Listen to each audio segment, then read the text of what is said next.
Bonjour à tous et merci de nous rejoindre pour cette édition de la mi-journée. Tout de suite, les titres de ce lundi. Aujourd'hui débutent les épreuves du baccalauréat. Avec le décalage horaire, les futurs bacheliers ont dû attendre 2 heures avant de découvrir leur premier sujet. Mais au lycée Isnel Hamelin à Sainte-Marie, ils ont eu la bonne surprise d'un petit déjeuner. Charline Bakowski était présente pour le coup d'envoi. Les élèves arrivent tôt puisqu'ils prennent le bus ils arrivent ici vers 6h30.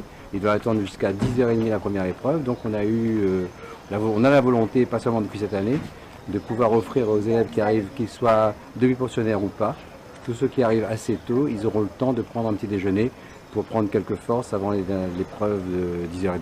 Tous les matins, il y aura quelque chose qui sera offert aux élèves, ou une petite collation, ou des fruits, il y a toujours quelque chose. Globalement, ce que je dirais aux élèves, c'est qu'il faut vraiment y aller sereinement, tranquillement. Ils ont eu le temps de se préparer, il n'y a pas matière à stresser trop. Il faut stresser un petit peu, mais pas trop. Et prendre les choses en toute confiance. C'est l'épreuve qui les prépare à l'enseignement supérieur. C'est une épreuve qui termine ainsi que l'étude et c'est très important de voir comment ils appréhendent ceci, comment ils le passent. Et je pense aussi que ça doit aussi les mettre en confiance de voir que que l'académie les accompagne dans ce moment qui est important. On sent au retour des vacances tout à fait un autre comportement de la part des gamins. Ils veulent des cours en plus, ils disent madame on n'a pas fini, monsieur qu'est-ce qu'on fait, est-ce qu'on peut venir travailler? Et on a organisé en mars comme en mai, les vacances de mai, des classes de soutien pour ces gamins-là, mais uniquement les volontaires. Certains relisent leurs fiches une dernière fois, d'autres pensent être prêts. Les lycéens sont-ils stressés avant leur première épreuve? On retrouve Charline Bakowski qui s'est rendue au lycée Paul Warreau à Brapanon. Vous étiez encore en train de lire un peu des fiches là, non? Oui, réviser un peu les dernières notions. Par stress ou par... Pour se rassurer un peu et par stress. Bon, alors comment vous vous sentez avant cette première épreuve de philo là? No stress. La philo, c'est pas trop la confiance, mais le reste, oui. Les autres épreuves, ça va là? Oui. Oui, les autres épreuves, oui. Maths, tout ça, on s'en sort un peu. Oui, mais la philo, c'est quelque chose. Et là, vous avez quand même révisé un petit peu ou... Oui. Moi, non. La philo, non. Moi, j'ai révisé, mais sans plus. Voilà. Là, vous n'avez pas relu les cours ce matin ni rien? Non, on a déjà appris tout. Vous savez tout sur le bout des doigts là? Presque tout. Donc ça va, la première à 10h30, là, ça va être... Au calme. Vous espérez quoi comme sujet?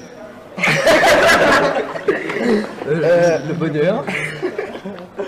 Bah, ça va, un petit peu stressé, mais je pense qu'on va gérer un peu. Espérons.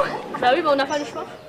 Et vous espérez quoi comme sujet là? Le vivant, Le bonheur, la démonstration, la technique aussi un petit peu. le désir, Ça va un peu ça, le désir. Ouais, le désir. Ça La va, donc. politique aussi. La politique. C'est un peu de stress et tout, parce que c'est la première épreuve quand même. Et vu que je ne m'en sors pas trop en philo, un peu plus de stress encore. Tranquille quoi.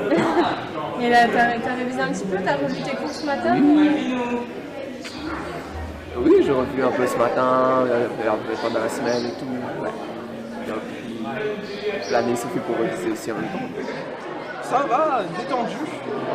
Ça va être une nouvelle épreuve. Ce sera une occasion de voir comment est le bac. On a toujours entendu parler. On a eu aussi l'épreuve dans le français l'année dernière et donc on est quand même un peu préparé à l'environnement qu'on va avoir tout à l'heure. Donc ça va, je suis assez confiant on va dire. Et pour la philo en particulier, ça...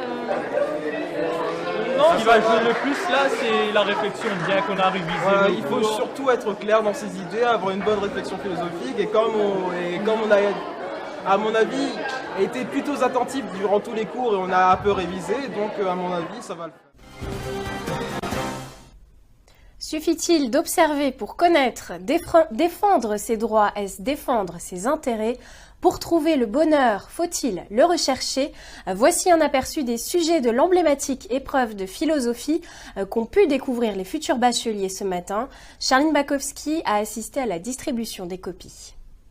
Ils sont tous un peu stressés, ils viennent poser des questions un peu inhabituelles qui nous paraissent un petit peu dérisoires, mais qui sont très importantes pour eux, du type les horaires, du type quand est-ce qu'on peut rentrer dans les salles, enfin des choses très, très simples.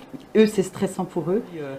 Globalement, on les sent assez prêts, on va dire. Et puis on va ouvrir l'enveloppe en temps et en heure pour distribuer les sujets de philosophie. La première épreuve du baccalauréat. Combien d'élèves passent le bac cette année 12 490. Nous avons une augmentation de 700 par rapport à l'année dernière. Je pense que nous allons pouvoir garder la dynamique de ces dernières années, c'est-à-dire une belle réussite dans l'examen du baccalauréat. Le gourou de l'étang salé, Philippe Bernard Beldan, est jugé devant la cour d'assises aujourd'hui et demain pour viol et violences habituelles sur des personnes vulnérables. L'homme de 46 ans abusé d'hommes, de femmes et d'enfants. Ses adeptes croyant qu'il était un sorcier malgache. Une dizaine de victimes ont porté plainte. Et l'on termine ce journal avec un contrôle routier qui a viré à l'insolite. Alors que les gendarmes effectuaient un contrôle routier à Saint-Gilles ce week-end, un homme a pris la fuite par la mer. Déjà connu des services de la gendarmerie, l'individu s'est garé rapidement sur le parking, a ouvert sa portière et s'est enfui dans la végétation avant de se jeter dans l'eau et de se mettre à nager à toute vitesse. Les documents laissés dans le véhicule ont permis de confirmer l'identité du fuyard qui devra répondre de ses actes très prochainement. C'est la fin de ce journal, on se retrouve dès 18h pour un nouveau point sur l'actualité.